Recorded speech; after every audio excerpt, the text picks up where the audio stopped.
Hello and welcome to World News here on TVP World, coming to you live from Warsaw, Poland. I'm Anna Kalczyńska. Good morning. Prime Minister Donald Tusk is attending a summit with the heads of Nordic and Baltic states in Harpsund, Sweden. The assembled leaders will mainly discuss transatlantic relations, regional security and Ukraine. Our correspondent Aaron Daman is on the ground. Hello, Aaron. Good morning. So what are the echoes of yesterday's meeting? Good morning. Well, we will step up support for Ukraine, including to the country's defence industry, and Europe needs to take more responsibility for its security. Those were some of the messages that came out of that meeting yesterday from the heads of government of the Nordic and Baltic countries, as well as Polish Prime Minister Donald Tusk. In fact, Emmanuel Macron, the French president, he also dropped into the meeting via video link ever so briefly, and that's what they came to agreement on. But remember, Donald Tusk went into this meeting wanting to convince his partners to roll out military Navy patrols in the Baltic Sea. So did he achieve that? Well, he told us it was received, quote, interestingly. The partners were interested in the idea, but no commitment quite to do it just yet. I spoke exclusively to the Swedish Prime Minister Ulf Kristersson just moments after the summit's final press conference. Here's what he told me about the idea. Well, he briefed us today about this idea, and I fully understand the analogy he makes from Baltic air policing and NATO air policing to Baltic Sea policing. I think that's a good analogy, and we have experiences in Sweden from bad things happening on the in the Baltic Sea that needs more protection. So I think it's an interesting idea. Then, of course, it needs kind of preparations to become reality. It's a NATO decision. We cannot simply unite here in Sweden to do that, but we all thought it was an interesting thing to discuss more on. So, Aaron, what can we expect today? Well, today is certainly Poland's day in the sun, because the Swedish Prime Minister, as you heard there, he will be meeting one-on-one with Donald Tusk in a bilateral meeting, and they will sign a new strategic partnership deal between Poland and Sweden. That's an update from 2011. And I'm also told that if this weather holds up, these two will hit the rowing, hit the boats. They will be rowing on the lake. So those will be very interesting pictures if we can bring them to you. So hopefully it doesn't come raining down in the next hour or two. And of course, all of this, Anya, comes in the backdrop of Poland taking over the EU rotating council presidency in January. There is much at stake. Donald Tusk knows this, and he's making moves to ensure he's laying the groundwork. All right. Thank you very much, Aaron Daman from Harpsund, Sweden. Thank you very much for this. And now to Strasbourg, as the new European Commission is about to assume its duties tackling global challenges. There's already a potential snag. The EU's diplomatic service may be looking at reducing its presence, sending mixed signals, just as Europe wants to have a stronger voice in the world. We go live now to our European Affairs correspondent, Sasha Farbach. Good morning, Sasha. So the first question, tell us the latest. Will the EU deliver on its promise by Ursula von der Leyen to be more active around the world?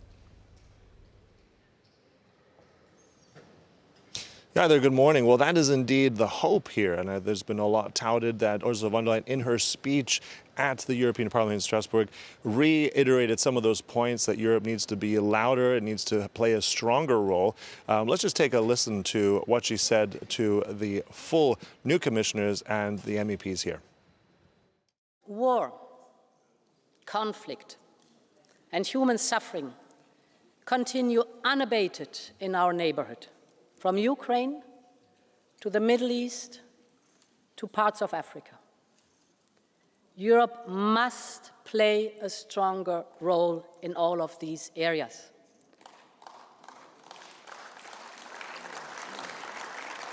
We have a duty to help that destruction and loss come to an end.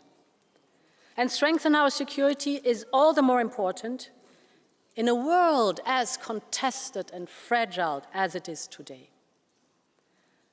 A world in which I believe Europe is needed more than ever. Just think of multilateralism and partnerships, sustainable development and humanitarian aid, security and human rights.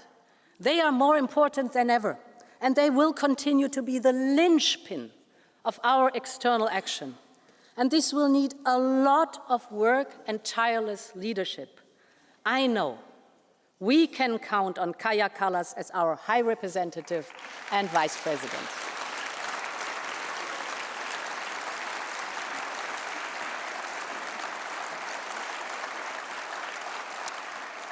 She's the right person at the right time for Europe's diplomacy and interest in the world. So we hear the linchpin, strong words, partnerships globally. Of course, Kaja Kallas mentioned there, the new EU diplomat. But at the same time, we're also hearing there's already a snag in the works. The European External Action Service, essentially the EU's diplomatic arm, looking at various embassies around the world, 145 of them, seems to have overstepped its budget. So that means likely, we were hearing also through sources, including Politico, that there will be cuts really from day one. This is what Kaja Kallas will have to deal with, an awkward situation, as this could mean that local staff around the world could be reduced. 800 local staff around the world in key areas where now Europe has to focus at a critical time, maybe potentially reducing staff and focus in Africa and missions in also Latin America. Now this poses, of course, the question and a fear by some officials here that the EU could lose vital territory, vital influence at a key time where more is needed. And of course, the fear is that Russia and China may very well step into that vacuum. So that will be one of the main things on the agenda right here on December 1st as Kaja Kallas assumes her new role. Now, there will be no closures of these embassies, but they serve a key purpose for soft power, for influence of the European Union around the world. They're going to be vital for Ursula von der Leyen's ambitious agenda for a stronger and louder global Europe. And we'll see if there are the resources for that. If not, that mission could prove difficult. Anya, back to you now in the studio. Thank you very much, Sasha. Sasha Farbach from Strasbourg. So not an easy start for the new commission. And now to Poland, where the parliament has unanimously passed a bill to fund an increase in the country's ammunition production. Warsaw plans to invest almost 700 million euros towards boosting production following Wednesday's vote in the parliament. Approximately 465 billion euros is to be transferred from the Ministry of National Defense, with the remaining funds to be provided by Poland's Strategic Reserves Agency. The bill envisages interested parties submitting applications to participate in the construction of an ammunition factory. The outgoing administration of U.S. President Joe Biden is reportedly preparing a $725 million arms package for Kyiv.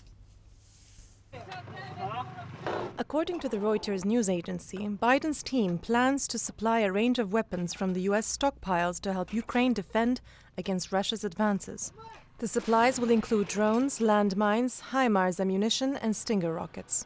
One official told Reuters that formal notification to Congress about the defense package could come as soon as Monday. The package is being prepared via the Presidential Drawdown Authority that allows the states to draw from current weapon stocks to help allies in an emergency. The Wall Street Journal, meanwhile, reports that the Biden administration is running out of time to spend more than $6 billion that politicians authorized for aid in the drawdown fund. The paper also suggests that U.S. defense officials are facing logistical challenges with the volume of weapons they can transfer to Ukraine. And a senior White House official said yesterday that the outgoing administration wants Ukraine to lower the mobilization age for new conscripts. Currently, the age limit stands at 25 years of age, and American officials want their Ukrainian counterparts to set it at 18. According to the unnamed source, it's a matter of pure math. The U.S. official says that Ukraine's situation calls for more troops to continue the fight against the Russian army. As of now, Ukraine is not mobilizing or training enough soldiers to replace its battlefield losses.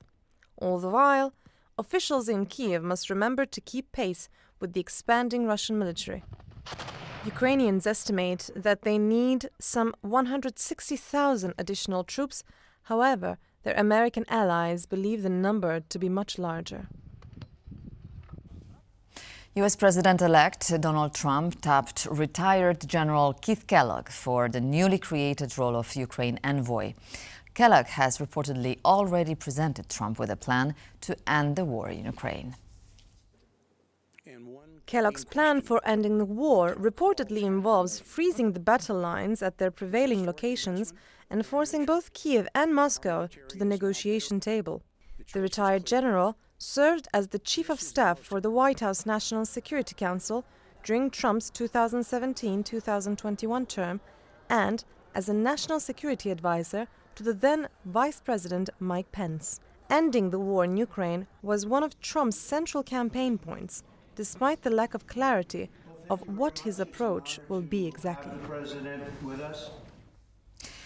And Ukraine has been hit by another large-scale Russian air assault as Moscow again targeted the country's energy infrastructure. Our correspondent Oskar Terji is in Kyiv and has its latest. Well, it was reported in the early hours of Thursday morning that Russia had launched 7 large bombers in the air to target Ukraine again, with the energy minister saying that the country's energy infrastructure had come under a massive attack. Now, there were strikes reported across the country, coming in Kharkiv, Kyiv, Mykolaiv, Odessa, Lutsk and Rivne. So a big attack across the country targeting the country's energy infrastructure. Now, there had been rumors that the Ukrainians and the Russians were discussing some kind of end to attacks, mutual end to attacks on the energy grid. It must be said that Ukraine has also been striking Russian oil facilities. That doesn't seem to have come to fruition, judging by Thursday morning's assault on Ukraine's energy infrastructure. So it remains to be seen what the damage is. There's only a handful of casualties reported, so no deaths reported from this attack as of yet, but it's still early. The Ukrainian officials are still assessing the damage done to the country and done to the energy infrastructure of the country. It must be said that Ukraine's energy infrastructure has taken a massive beating over the last 2 years, and it's going to need support from its partners to make sure its energy infrastructure is able to cope with the winter to come, particularly if Russia continues these large missile attacks against the country's energy infrastructure.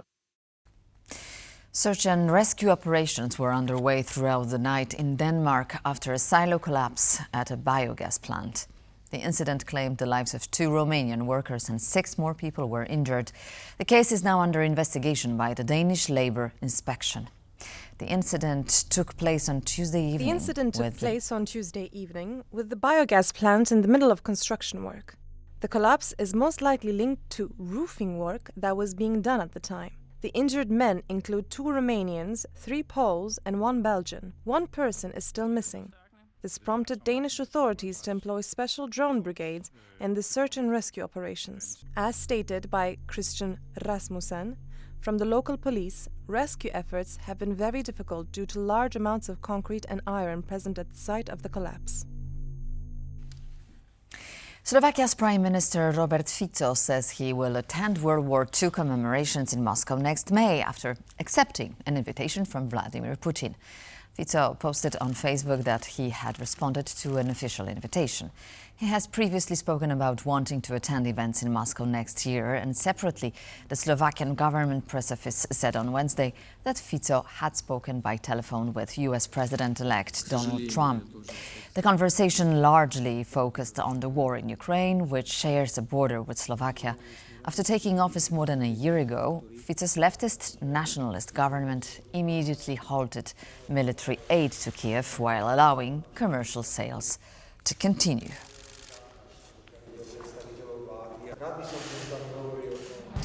And that's all for now, but please stay tuned to TVP World as more news and features come up live.